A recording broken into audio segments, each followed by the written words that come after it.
দেখুন আমাদের সমাজে যারা যারা বরণীয় স্মরণীয় হয়ে আছে প্রত্যেকের সমাজের প্রতিকূলে গা ভাসিয়েছিল বলেই আজকে আমাদের সমাজে তারা পূজনীয় হয়ে আছে।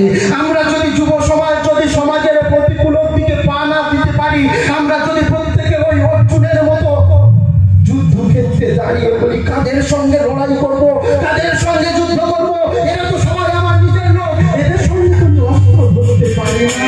আজকে কুরুক্ষেত্র যুদ্ধে গিয়ে দেখুন যখন যুদ্ধক্ষেত্রে দাঁড়িয়ে আছে একদিকে কৌরব একদিকে পাণ্ডব, মাঝখানে দাঁড়িয়ে আছে কৃষ্ণ।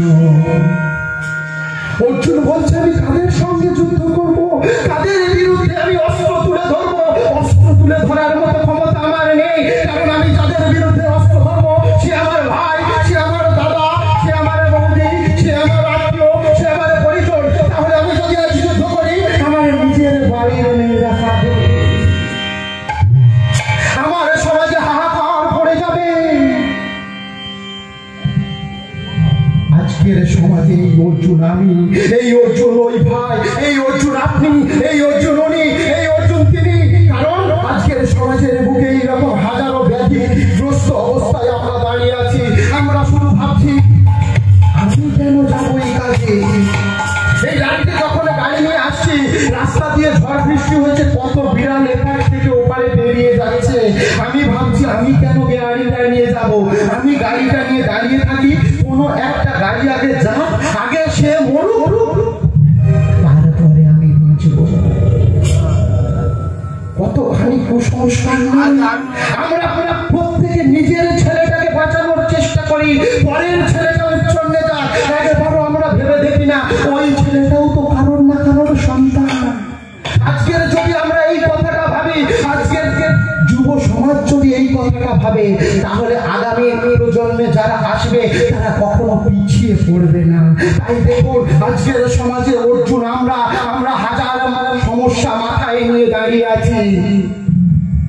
সকাল যখন হবে, আজকে রাত্রে ভোগ হবে তোমার, কাল সকালে কি হবে? ভালো মন্দ হয় তো না? এদিকে হয় না? আলু সেদ্ধ হয় আমাদের ওই দিকটা। আমার মতো হয়ে গেলে পরের দিন শালি শালা সব আসে না, তাদের আবার একটু ভালো মন্দ না খাওয়ালে আবার হয় না। আপনাদের দিকেও সব হয় না তো? না, আবার অনেক জায়গায় আছে এইগুলো খেলে নাকি সমাজে মানুষ থাকে না, তারা নাকি আবার অমানুষ হয়ে যায়। বলে যারা আমিষ বুঝি তাদের মুখ দেখাও পাপ, এরা সবাই নরকে যাবে। এই যে প্রেসক্রিপশন লেখা ডাক্তার বাবুগুলো সবাই বিলেত থেকে এমডি করে এসেছে, এমবিবিএস না এমডি পাস হয়েছে, প্রেসক্রিপশন লিখছে যারা মাংস খায়, মাছ খায়, আমিষ ভোজন করে এরা সব নরকে যাবে। তোরা খাসনি তো ভাই? খাও না? কি খাও না তো? আজকে ভেবে দেখুন যারা বলছে মাছ মাংস খেলে ওরা নরকে যাবে, নিরামিষ ভোজনটাই হচ্ছে শরীরের পক্ষে এবং জগতের পক্ষে মঙ্গল, তারা একেবারে ভেবে দেখে না যখন ডাক্তারখানায় ভর্তি হয় তাদের বিশেষ রক্ত দেওয়া হয়। তারা ডাক্তারখানায় গিয়ে বলে আমাকে নিরামিষ ভোজী রক্ত দাও ডাক্তার বাবু। নাকি চোখের অসুখ যখন হয়, চোখে কম দেখে, যদি কোনো ড্রপ দিতে যায় বলে, বা কোনো কিছু খাবার দিতে যায়, ওষুধ দিতে যায় বা তেল দিতে যায়, বলে ডাক্তার বাবু আমাকে কড অয়েল দেবেন না, ওটা কড মাছের তেল থেকে তৈরি। বা যখন ক্যাপসুল খেতে যাচ্ছে, সকালে গ্যাস হচ্ছে, ওই ক্যাপসুলটা খাওয়ার সময় বলে না ডাক্তার বাবু আমি ক্যাপসুল খাবো না, কারণ ওটা মাছের পটকা থেকে তৈরি হয়, ওর খোলসটা। তারা বলে তোমরা শাক সবজি খাও, শাক সবজি খেলে তোমরা স্বর্গে যাবে, নিরামিষ ভোজন করো। ভেবে দেখুন এই যে শাকগুলো ঘাসগুলো হয়ে আছে, এটা কার উপরে হয়ে আছে? মাটির উপরে হয়ে আছে। তাহলে মাটির আরেক নাম মেদিনী। মেদিনী কেন হলো? মাটির অপর নাম মেদিনী কেন হলো? অসুরের মেঘ থেকে সৃষ্টি বলে এর নাম হয়েছে মেদিনী। তাহলে মেঘ থেকে সৃষ্টি হলো মাটি, ওনাদের শাস্ত্রে লেখা আছে। সেই শাস্ত্র ধরেই বলি মেঘ থেকে যদি মাটির সৃষ্টি হয়, সেই মাটি থেকে খাদ্য বস্তু নিয়ে যে শাকগুলো তৈরি হচ্ছে, বলুন তো সেই শাকগুলো কিভাবে নিরামিষ হতে পারে? যখন 10 ডিগ্রি টেম্পারেচারে লেপ কম্বল ব্ল্যাঙ্কেট গায়ে দিয়ে আরামে ঘুমায়, -30 ডিগ্রি টেম্পারেচারে গিয়ে বন্দুক কাঁধে নিয়ে এত কষ্ট যন্ত্রণা সহ্য করে তারা গোটা দেশকে রক্ষা করছে। তারা তো সবাই আমিষভোজী, তাদের বেশিরভাগ আমিষভোজী। তাহলে তারা কি সবাই নরকে যাবে? তাহলে এবার বলুন তো, আমাদের ধর্মের শত্রু কারা? যারা ধর্মের নামে ব্যবসা চালাচ্ছে। ওই বাড়ির একটা ছেলেকে একটা মেয়েকে স্কুলের ব্যাগ দেওয়ার আগে মামা ঝোলা ধরিয়ে দিচ্ছে, বলছে ওরে তুই পথে নেমে আয়, পথে নামান। আমি বারণ করবো না, কিন্তু পথে নামানোর আগে ছেলেটা বা মেয়েটাকে একটু শিক্ষা দিন, যেন সে সমাজে মাথা উঁচু করে দাঁড়াতে পারে, সমাজে সে যেন একজনে মানুষ হতে পারে। একটা ডাক্তার হলে গোটা সমাজের উন্নতি হবে, একটা শিক্ষক হলে গোটা সমাজের উন্নতি হবে, একটা প্রফেসর হলে সমাজের উন্নতি হবে, হাজার মানুষ শিক্ষিত হবে। কিন্তু একটা গোড়া ধর্ম যাজক হলে মানুষকে শোষণ করে করে খাবে, বলে আমরা তো তোদের ছোঁয়া খাবো না। কেন ছোঁয়া খাবে না? গৌরাঙ্গ মহাপ্রভু কি আমার সেই ধর্ম বলে দিয়েছিল যে তোরা আজ এই ধর্ম কর, তোরা আজ এই বৈষ্ণব ধর্মের নামে এত অরাজকতা চালা, তোরা ধর্মে ধর্মে ভেদাভেদ কর, ঘরে ঘরে যুদ্ধ লাগা? ধর্ম যদি একটা হবে সনাতন ধর্ম, তাহলে তোদের ঘরে এত ভাগ কেন? ভাগ নেই? একবার গিয়ে দেখুন না। এই ভেদাভেদ গুলো কোথায় থেকে আসছে? কারা আনছে? কেন আনছে? আজকের নিজের সন্তানটাকে সেইভাবে শিক্ষিত করুন, নিজের বাড়ির মেয়েকে শিক্ষা দিন। কারণ নারী শিক্ষা যদি না হয় কখনো সমাজ এগিয়ে যেতে পারে না।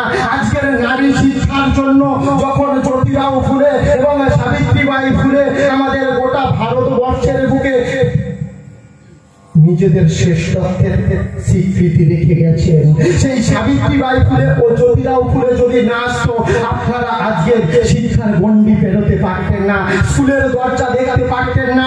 কারণ আমাদের পুরুষতান্ত্রিক সমাজ আপনাদেরকে বরাবরের জন্য শোষণ করে এসেছে আর শোষণ করে আসবে। ভাই তোমরা রাগ করবে না, কারণ আমি যে নারী শক্তিকে বলছি তারা তোমার বাড়ির মা, তোমার বাড়ির বোন, তোমার বাড়ির দিদি। অতএব তারা যদি শিক্ষিত হয়, তোমার পরবর্তী প্রজন্ম শিক্ষিত হবে। আজকের সমাজে কতখানি কুসংস্কার দেখুন। আপনারা 365 দিন ঠাকুর ঘরে যান, এমন আছেন কেউ? হাত তুলুন তো দেখি। কোন মায়েরা আছেন 365 দিন ঠাকুর ঘরে যান? আছেন মা?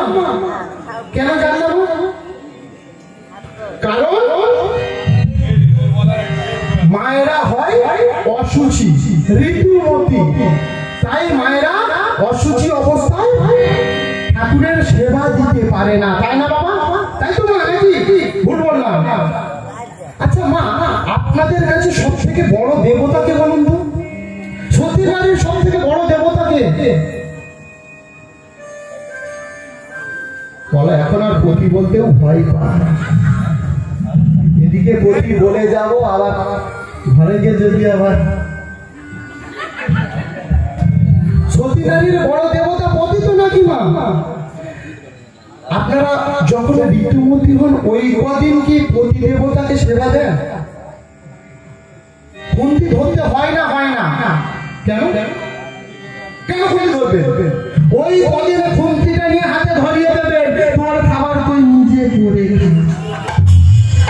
কারণ ভগবানকে সেবা দিতে পারি না, আমার গোপালকে সেবা দিতে পারি না, তাহলে তুমি তো আমার সব থেকে বড় ভগবান গো, তোমাকে কিভাবে আমি সেবা দিই বলো তো?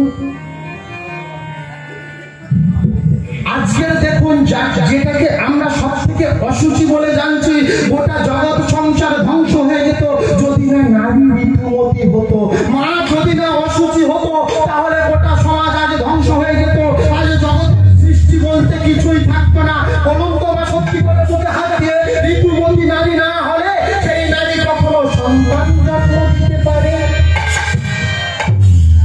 তাহলে সেটা কিভাবে অসুচি হয়, কিভাবে খারাপ হতে পারে সেই জিনিসটা বলুন তো?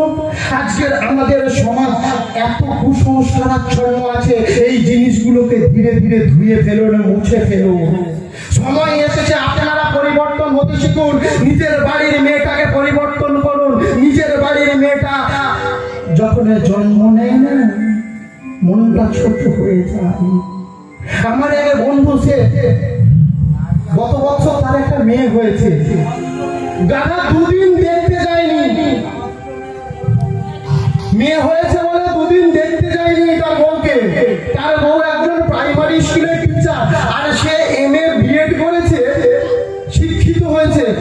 তার মেয়ে হয়েছে বলে দেখতে যায়নি। যখন ভর্তি করে দিয়ে এসছে, ফোন করেছে স্ত্রীকে ভর্তি করছে, আর যেই মেয়ে হয়েছে আর বলেওনি, ফোন সুইচ অফ করে দিয়ে বাড়িতে চলে এসছে।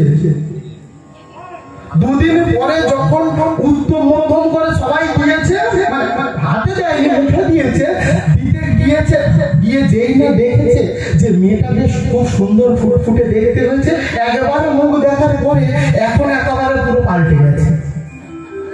আমরা কত কুসংস্কারের জন্য দেখুন, বাড়িতে একটা মেয়ে বলে আমরা অন্তরে কষ্ট পাই, কিন্তু গোয়াল ঘরে যখন একটা গরু গর্ভবতী থাকে না, আমরা শুধু বলি একটা বগনা বাছুর, একটা বগনা বাছুর।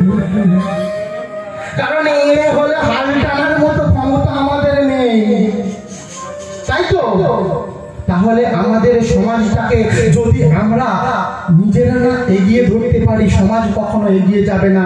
শুধু কৃষ্ণ নাম করবো, হরিনাম করবো আর নাচবো, তাতে কিচ্ছু হবে না। নাচবো, আমি নাচতে বারণ করছি না, নাচলে শরীর মন সব ভালো থাকবে, কোমর ছাড়বে, বাত বেদনা ছাড়বে, কিন্তু কিছু ওষুধ আমাদের খেয়ে যেতে হবে।